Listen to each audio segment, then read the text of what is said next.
I studied comparing the effectiveness of multiple self-report measures in predicting non-suicidal self-injury. I came to this topic when looking at impulsivity and impulsive action, and I came to find that suicide had been a very impulsive action for people who had survived a suicide attempt.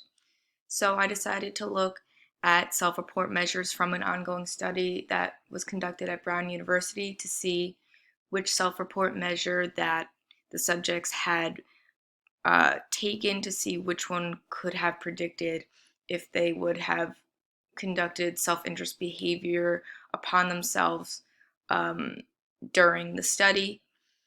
So the three self-report measures that I looked at was the emotion dysregulation scale, the suicidal ideation questionnaire, and the impulsivity scale.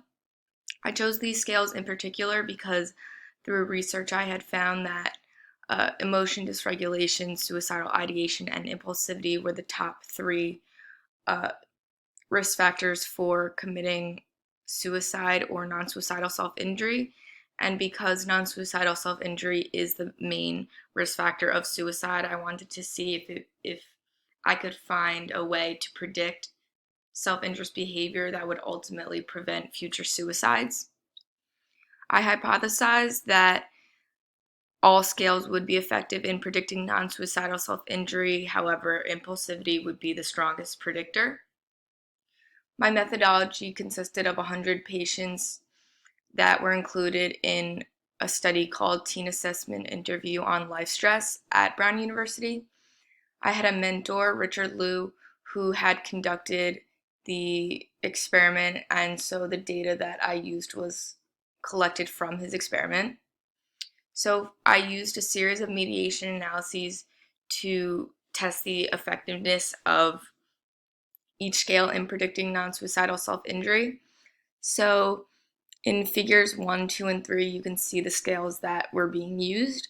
And in figures 7, 8, and 9 were the first set of mediation analyses that I had conducted to see when each patient who had been diagnosed with depression at the baseline of the experiment would have conducted self-interest behavior at 6 months into the experiment, and the mediator was each of the scales.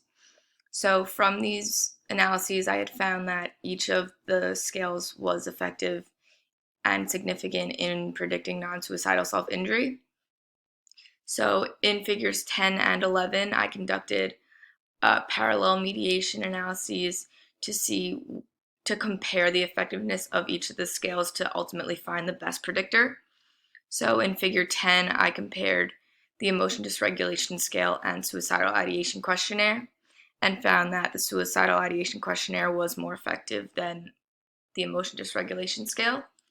In figure 11, I compared the impulsivity scale and suicidal ideation questionnaire and found that, again, the suicidal ideation questionnaire was more effective in predicting non-suicidal self-injury. So from these mediation analyses, I had concluded that the suicidal ideation questionnaire was the best scale out of the three to make a prediction that a patient who had been diagnosed with depression at baseline would conduct self-interest behavior upon themselves at 6 months into the study. So from these conclusions, you can use these to conclude that um, suicidal ideation, which is suicidal thoughts and behaviors, is the strongest predictor for non-suicidal self-injury, which could ultimately use to predict a future suicide attempt.